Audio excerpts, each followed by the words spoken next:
बुद्धांचल study में आपका स्वागत है। मैं शत्रुघ्न कुमार राय आपका स्वागत करता हूँ। आज हम लोग पढ़ेंगे पृथ्वी की गतियाँ।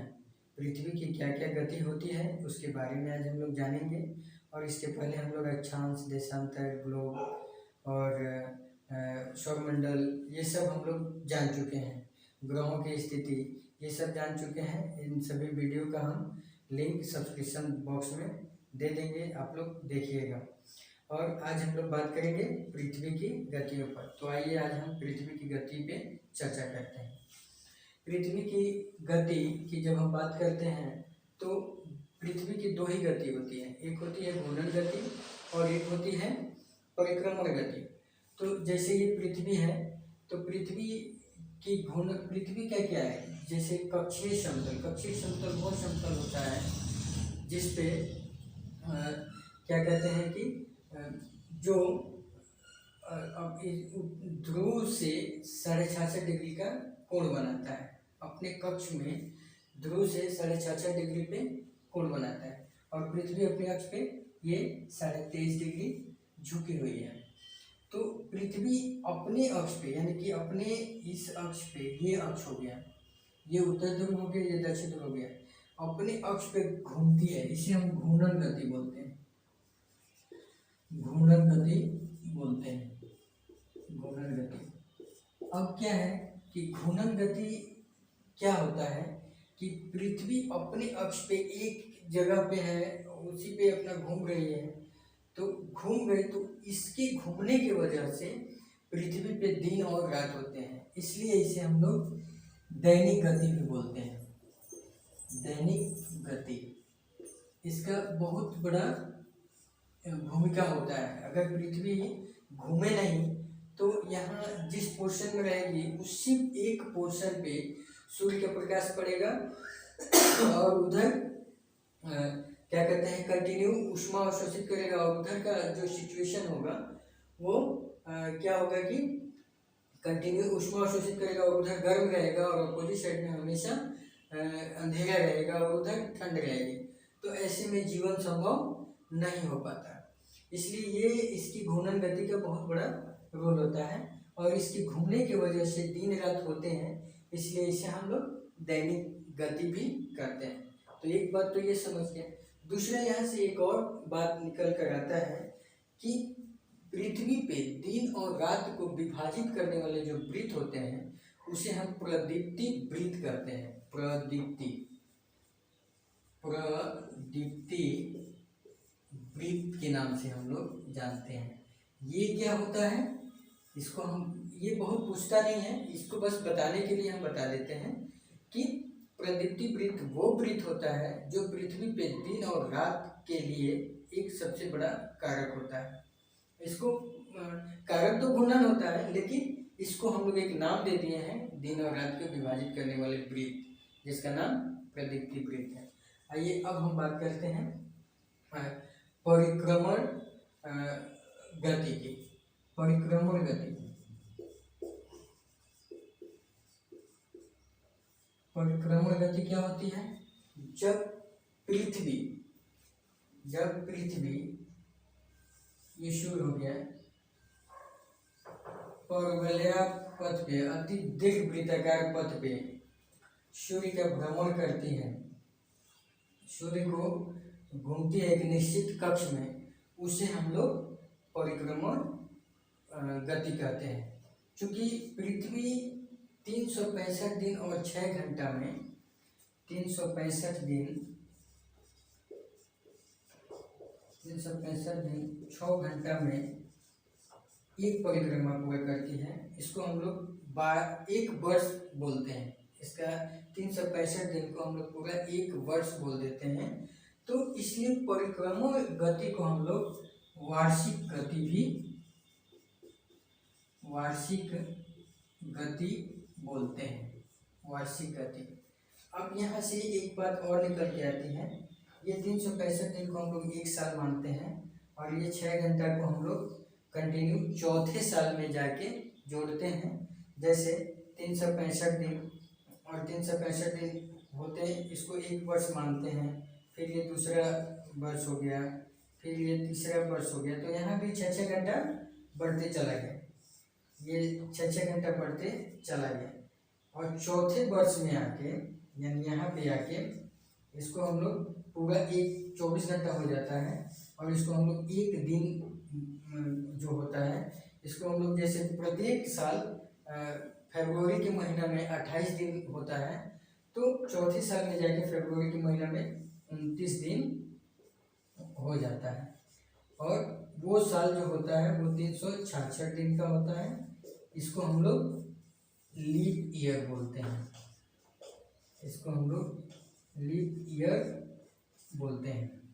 तो यहाँ से ये बातें क्लियर हो गई। जैसे मान लीजिए कि 2020 में लीप ईयर था, 2020 में लीप ईयर था, तो 2021, 2022, 2023 में हम 365 दिन का ही साल समझेंगे, और फिर 2024 में फिर लीप ईयर होगा ऐसे। अब यहाँ से घूर्णन गति समझ में आ गया, परिक्रमण गति समझ में आ गया। अब यहाँ से एक और बात होता है, जो परिक्रमण गति होता है इसकी वजह से पृथ्वी पे ऋतु परिवर्तन होता है, ऋतु परिवर्तन होता है। इसको हम लोग बृहद रूप से अभी आगे देखेंगे। ऋतु परिवर्तन होता है, और ऋतु परिवर्तन होने का ये सबसे बड़ा कारण होता है परिक्रमण गति, और दूसरा कारण होता है पृथ्वी का अपने अक्ष पे 23.5 डिग्री झुका होना। तो ये चीजें यहाँ से देखने को मिल गई। अब यहाँ एक और बात हम लोग देख लेते हैं, जैसे पृथ्वी अति परवलयाकार पथ पे यानी दीर्घवृत्ताकार पथ पे सूर्य का चक्कर लगाती है, तो इसमें कहीं पृथ्वी और सूर्य की दूरी कम हो जाती है और कहीं बहुत अधिक रहती है, और कहीं औसत हम लोग मान लेते हैं ये पृथ्वी यहाँ पे है। तो इन सभी दूरियों का अलग अलग, जैसे औसत जो होता है 14 करोड़ 95 लाख ऐसे करके होता है, तो इसको हम लोग क्या मान लेते हैं 14.98 करोड़ किलोमीटर औसत दूरी है पृथ्वी और सूर्य की। वहीं सबसे नज़दीक जब सूर्य होता है तो 14.70 करोड़ किलोमीटर होता है, और जब सबसे दूर होता है तो 15.21 करोड़ किलोमीटर होता है। तो अब यहाँ से एक बात निकल कर आती है कि जब पृथ्वी सूर्य के सबसे नज़दीक होती है तो इसे हम लोग क्या बोलते हैं, इसे हम लोग बोलते हैं उपसौर।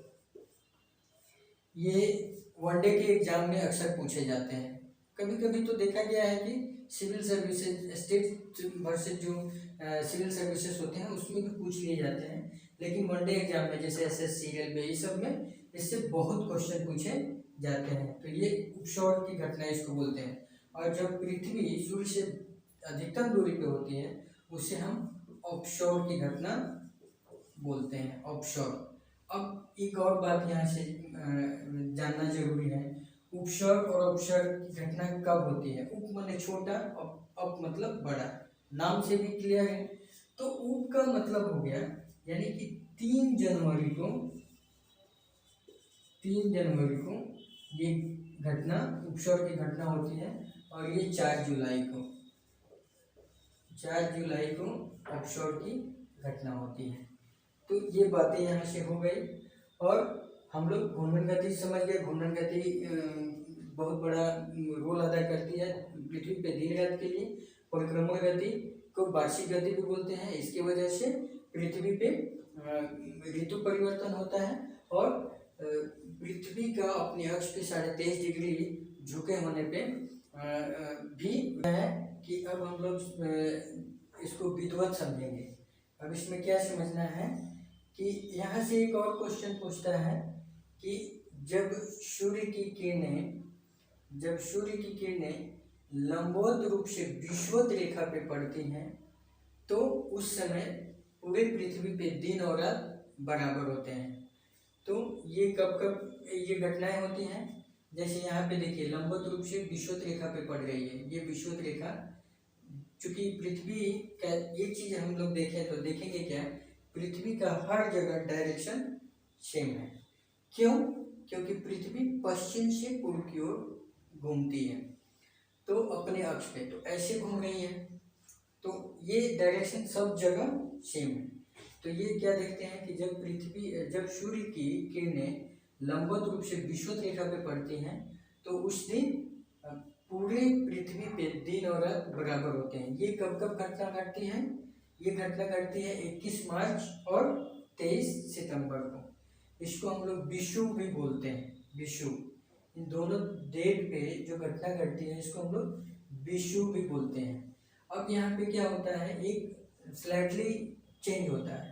वो चेंज क्या होता है कि जब विषुव की घटना होती है तो उत्तरी ध्रुव पे जो होता है बसंत ऋतु होता है, उत्तरी गोलार्ध कह सकते हैं। उत्तरी गोलार्ध में बसंत ऋतु होता है और दक्षिणी गोलार्ध में शरद ऋतु होता है, ठीक ना। वैसे ही जब 23 सितंबर को ये घटना घटती है विषुव की, तो उस दिन उत्तरी गोलार्ध में शरद ऋतु होता है और दक्षिणी गोलार्ध में बसंत ऋतु होता है। वैसे ही जब सूर्य की किरणें कर्क रेखा पर लंबवत रूप से पड़ती हैं तो इसे हम लोग कर्क संक्रांति भी बोलते हैं। और तो ये घटना कब घटती है? 21 जून को। तो इस दिन क्या होता है कि सबसे बड़ा दिन होता है और छोटी रात होती है। तो इस घटना में क्या होता है कि उत्तरी ध्रुव पे ग्रीष्म ऋतु होते हैं और दक्षिणी ध्रुव पे शीत ऋतु होते हैं। वैसे ही जब मकर रेखा पे किरणें लंबवत रूप से पड़ती हैं, सूर्य की किरणें जब मकर रेखा पे लंबवत रूप से पड़ती हैं, इसे मकर संक्रांति भी बोलते हैं। तो ये घटना कब घटती है? 22 दिसंबर को। तो उस समय उत्तर ध्रुव पे क्या होता है? शीत ऋतु होता है। उत्तरी गोलार्ध में शीत ऋतु होता है और दक्षिणी गोलार्ध में ग्रीष्म ऋतु होता है। तो यहाँ से ये बहुत सारे क्वेश्चन पूछे जाते हैं और इस पूरे फिगर को देख के किसी तरह का कंफ्यूजन रह नहीं जाएगा, क्योंकि स्पष्ट दिख रहा है कि सूर्य की किरणें यहाँ विषुवत रेखा पे लंबवत पड़ रही हैं, यहाँ पे कर्क रेखा पे और यहाँ पे मकर रेखा पे। तो यहाँ से क्वेश्चन पूछता है कि वह कौन सा दिन है जब विषुव की घटना होती है। तो उसको हम लोग बोल सकते हैं कि 21 मार्च और 23 सितंबर को विषुव की घटना होती है, जिस दिन पूरे पृथ्वी पे दिन और रात बराबर होते हैं। अब एक बात का कंफ्यूजन हमेशा रहता है कि ऋतुएं किस तरह से। तो जब नॉर्थ पे शीत ऋतु होगा तो साउथ पे ग्रीष्म ऋतु होगा, और जब साउथ पे ग्रीष्म ऋतु होगा तो नॉर्थ पे शीत ऋतु होगा। ये मकर संक्रांति पे ऐसे होते हैं। और इसके ठीक विपरीत कर्क संक्रांति पे होता है। जब कर्क संक्रांति में उत्तरी गोलार्ध में ग्रीष्म ऋतु होगा तो दक्षिणी गोलार्ध में शीत ऋतु होगा। तो हम लोग इस बात को समझ गए, और इसमें किसी तरह का अगर कंफ्यूजन हो तो कमेंट बॉक्स में कमेंट करके आप बताएंगे। और आई होप कि ये वीडियो आप लोगों को अच्छा लगेगा, और मैं कहूँगा कि इसको एक बार 2 बार देखें, क्योंकि इससे हमेशा क्वेश्चन पूछता है। और आप लोग कमेंट करें, लाइक करें, सब्सक्राइब करें, जिससे कि और मेरा हौसला अफजाई हो और मैं आप लोगों के लिए अनवरत ऐसे ही प्रयास करता रहूँ। थैंक यू दोस्तों।